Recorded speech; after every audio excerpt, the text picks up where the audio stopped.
You're watching Public Affairs. Berkowitz is my name and politics is our game, and we will be doing politics this evening because we have as our guest State Representative Julie Hamos, and we're taping the show on January 4th, and as we talk, as we tape, motors are moving, things are in gear, impeachment is in the wind, I guess we could say, yes. For Rod Blagojevich, at least that's how it seems. People are questioning, actually people are raising this, and we're going to talk about it, whether people are being fair to Rod. He hasn't been indicted yet. He's been charged, but not indicted, and yet people say he doesn't have the power to make an appointment, yet he has the power to sign a bill. So we'll be talking about that. Is Rod being treated fairly? Will articles of impeachment issue from the State House? Will that happen by the time you see this, which is probably in the suburbs the week of the 12th, January 12th? So those articles may be issued. I guess you could say he's impeached. He's not convicted until it goes to the Senate and a trial is held. And then if the 2/3 of the senators vote yay, then I guess you could say he's impeached. He's removed. Will that all happen? Will Senator Burris, I guess we can say Senator Burris, will Senator Burris stay Senator Burris? Who's going to be governor? Who's going to be attorney general? The next attorney general of the state of Illinois may be sitting right next to me, maybe in your view. Stay tuned, don't turn that dial because, look, it's an action-packed, it's as fast as 30 minutes.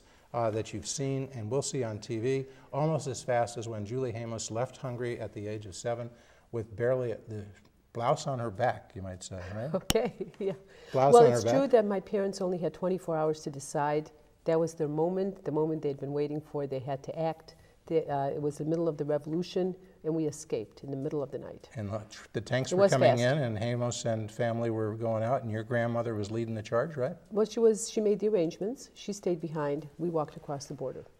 Strong women run in the family, It's in the true. Hamos family, right? Yeah. Yeah, we'll talk to Justice Greiman about that, see if he agrees, right? And Washington University then, of course, it was in Cleveland, Ohio. People would know Julie's been here often, so they know her bio probably better than I do. But it was to Cleveland, Ohio, and then Washington University, George Washington University, law school, lobbyist sort of for low-income people. Yes. I mean, if you can use that term. Right. A self-created job, sort of.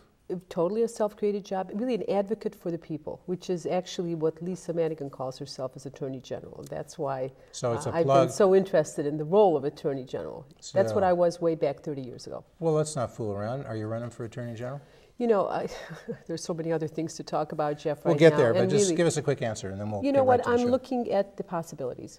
You're looking at that. Okay. Of course, that depends if the current occupant of that office, Lisa Madigan, decides to vacate it. Exactly. As almost everybody Always thinks. dependent on Lisa. Worked for ASME, worked for State's Attorney Richard Daley, right? Yes, for 8 years. She is in her 11th year. The 18th District, which she represents and is in her 11th year of representing, it is Evanston, East Wilmette, Kenilworth, almost all of Winnetka, a small amount of Rogers Park, so it's a city, suburban, regional thing, a very small slice of Glencoe. But the real thing people want to know, Julie Hamos, is you were on the Select Impeachment Committee. Yes. In the House, Select Yes. House Impeachment Committee. And the thing of it is, you're looking at issuing articles of impeachment against Rod Blagojevich, right? Yes. You know, Team Obama says they investigated this thing that came up about the allegations that there were communications, and the U.S. Attorney for the Northern District of Illinois says that the governor was trying to sell the Senate seat, put it up for auction. Are those sirens? I don't know if people can hear those sirens. We can hear them in the background. You never know who's coming after you these days.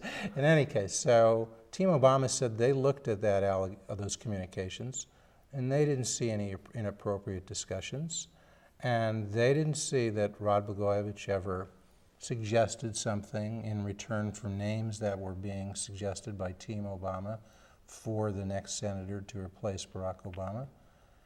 And Blagojevich, of course, says he wasn't doing anything wrong. So, you know, where's the illegality here? Because if Obama didn't offer anything, which Blagojevich would say, I'm sure, and Blagojevich didn't ask for anything, which is what Obama's saying, or Team Obama's saying, is there any illegality that you see in that transaction? Well, I think the important thing is that is not the only transaction we're looking at. And I think, if anything, the impeachment committee is looking at really a totality of circumstances. It's the only thing we can do because the Illinois Constitution is vague on what is a cause for impeachment. It doesn't define it. So we are left as an impeachment committee to define standards for why and how we would impeach. I take that very seriously, and in part I think, Jeff, it harkens back to my days escaping from a totalitarian government. I am taking this role very, very seriously. I think we have a huge challenge, a huge responsibility here to do it right, to set a precedent that has to survive future generations. It cannot be a political lynch mob. It cannot be a witch hunt. It has to be something very thorough, very concrete, as to why we would impeach a sitting governor. That is a very big responsibility. So that one issue, which caused the U.S. attorney to stand before a press conference and announce that he is now arresting the governor and moving ahead with an indictment, is not the only issue before us, the United States Senate appointment. We are looking at many other issues, going back years, when we believe, as a legislature, that there were gross abuses of power that really require us to take a look at what is a proper role of a governor. Well, why are you looking at it now? Because look, he came in, Rod Blagojevich came in 2002. There was a Democratic primary, as you know. You didn't support him in the primary, right? Right. But in the general election, you supported him, right? President-elect Obama sat in the chair you're sitting in June of 2002 and said he couldn't even think about running for the Senate because he had to go work hard to elect Rod Blagojevich for governor. And then in 2006, didn't Speaker Mike Madigan and Mayor Daley co-chair Rod Blagojevich's election committee, re-election committee? I know. It's kind of shocking. So 4 years later, they said things must have been fine enough for them to chair that. You supported Rod Blagojevich in 2006, right?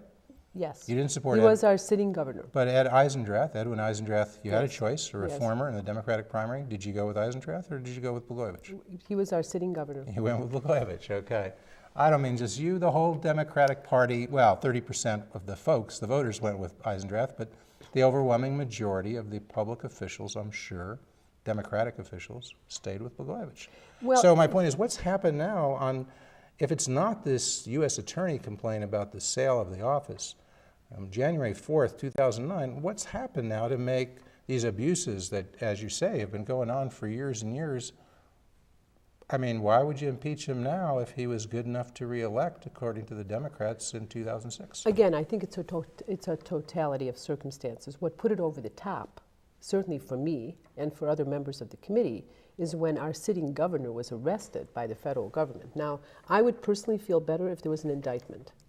And the indictment now, it looks like, is not going to happen next week, the following week, as we had hoped. He's asking for an extension. It may never happen at all. We can't speculate. I think it will happen, because our U.S. attorney does not go willy-nilly into big battles against sitting politicians without following them through.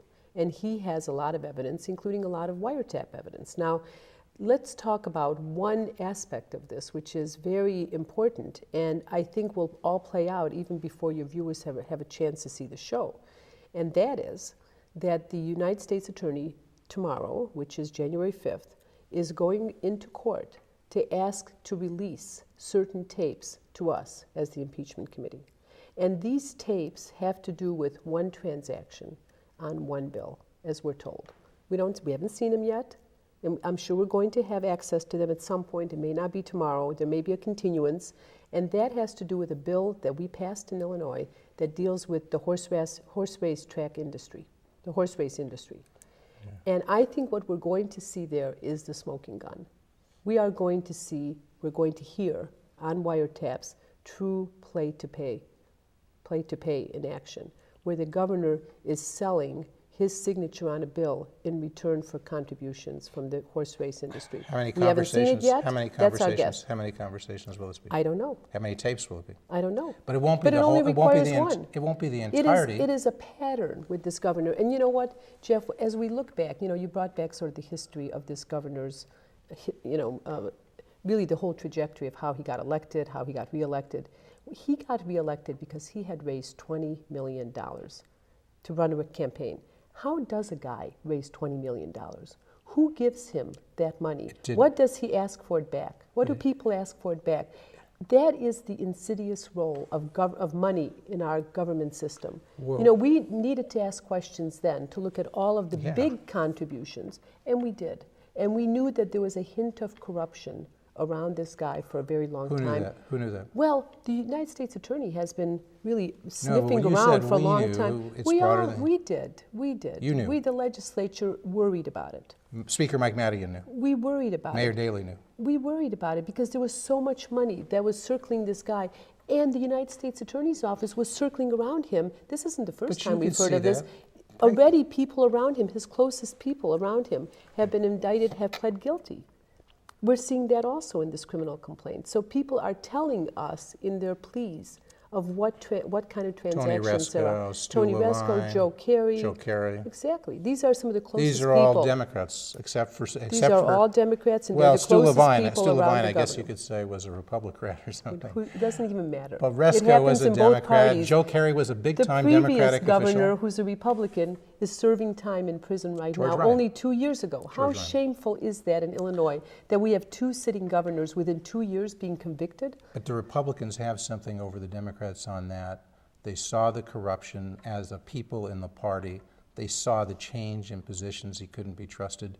George Ryan didn't run for re-election because he couldn't have won in a Republican primary. So the Republicans kicked out Ryan before he had to go at a second term. The Democrats stepped up and supported him. The leaders of the Democratic Party, Barack Obama, Mike Madigan, the Speaker, and Mayor Daley, the mayor of the city of Chicago, all supported. And as you said, they knew he was bringing in this money. They knew something was fishy, but what? They just didn't. So Jeff, so we've talked about the money. We've talked about possible criminally, prosecutable offenses. But there's a lot more than that. And what you are going to see from the articles of impeachment, not only, what you are going to see from the articles of impeachment that I believe we will pass in the House in the very near future, is a whole pattern of abuse of power situations, situations in which he flaunted the legislature. When the legislature said no to one of his expansions of policy, he went right ahead and did it. The healthcare issue. The healthcare expansion is now in court. We have, he bought flu vaccines all on his own without seeking authority from the legislature. There are a series of these that we've now had hearings on and we've had testimony about that have to do not with things that rise to the level of a crime, but are clear abuses of power. But Steve Huntley raised this, I think, and I think he may be right. Steve Huntley is sometimes columnist, as you know. Says if you're going to use a portion of these tapes, isn't that unfair? Because there may be portions elsewhere that put this in context, and you won't have any way of knowing because the U.S. Attorney is deciding what tapes you get with the approval of the court and what tapes you don't. So is there an unfairness issue in using those tapes without being sure that there aren't other tapes that may be less incriminating? Well, you see my point? Yes, I do, and I am sensitive to these issues because I have been, not only that, but I have been very sensitive to the notion that we need to define cause for impeachment in a way that survives for all time to come. And I wanted to be very, very clear about that. I asked my constituents what they thought. I sent out 10,000 emails. So what's the answer? And I got hundreds of responses, thoughtful. Okay. What's your answer now for the committee? So the point of this is, look, if we had a full indictment and conviction of the governor, I think it would be a cleaner and the most easy reason to impeach a governor. But that's going to be 2 years from now. So we are not in a position to wait. Our government is at a standstill. We are in paralysis. We're not getting things done. We just heard that the Department of Homeland Security has now revoked the security clearance for our governor. He no longer has access to important information about our homeland security issues. So already our government is deteriorating. It's unraveling. And we don't have the opportunity to wait 2 years until there's a full-scale prosecution and conviction.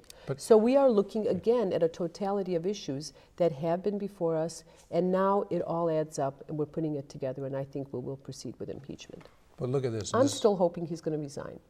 Well, I'm sure a lot of people are, but if he doesn't, and you have to proceed, as you apparently do as of January 4th, Huntley also raised this issue is, why shouldn't the governor be able to subpoena people in his defense before the House, before you decide?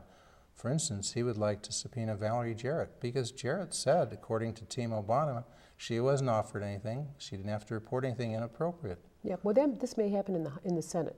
Well, shouldn't it happen in the House before? Because No, we feel that I believe this. Again, this is a little bit ahead of the curve here because we haven't seen the articles of impeachment yet. We haven't voted on that. But I believe the handwriting is on the wall, that we are going to vote out articles of impeachment. That's just like finding probable cause in a criminal context or in a legal context.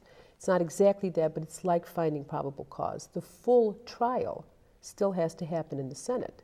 And I think in the Senate, there may be opportunities, in fact, for the governor to subpoena witnesses. Would you favor that? I don't know what rules they're coming up with, so I don't want to speak for the Senate, but I think they will have a set of rules, and that will be a full-scale trial.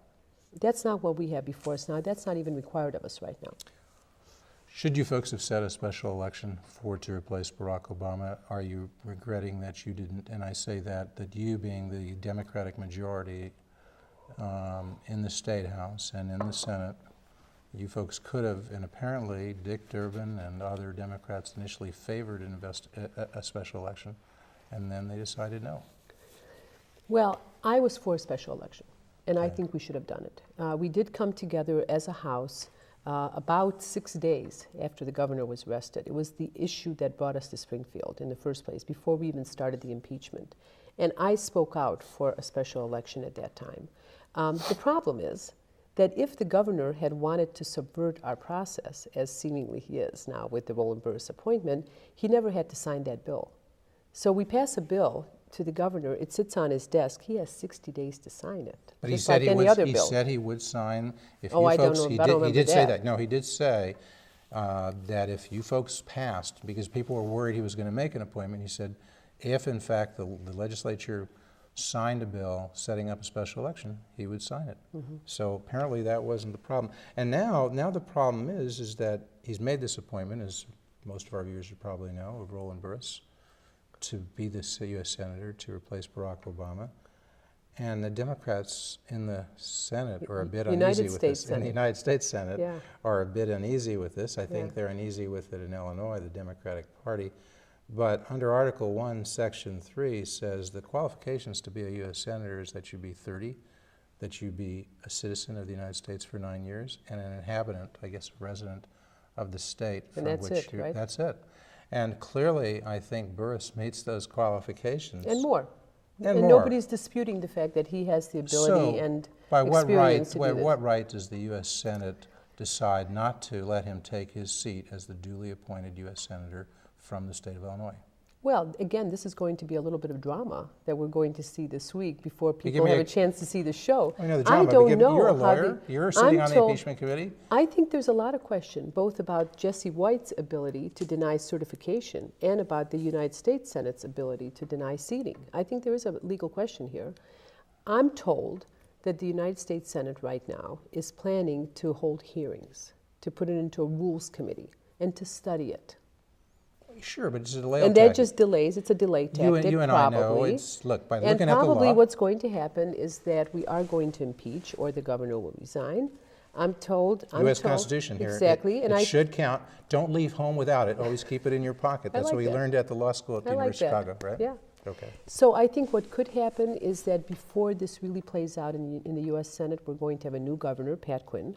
And his very first act will be, what do I do about a United States Senator? So all within the next month, it's possible, month and a half, that we're going to either see Roland Burris confirmed by Pat Quinn, possible, or we're going to have somebody else named by Pat Quinn, and we will have a United States Senator. And to be fair, I supported a special election, but all of that will happen before a special election could really take place.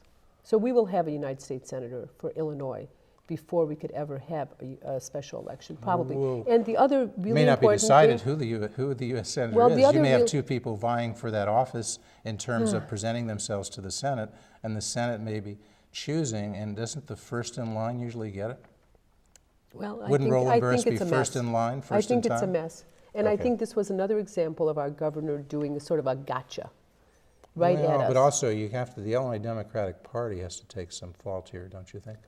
I think we should have had a special election going by now. There you go. Yeah. Because Article 1, Section 5, says that the Senate shall be judge of elections, returns, and qualifications. But again, there's nothing here about a governor who's charged but not indicted, losing his power. You're not challenging Governor Blagojevich's right to sign bills, are you?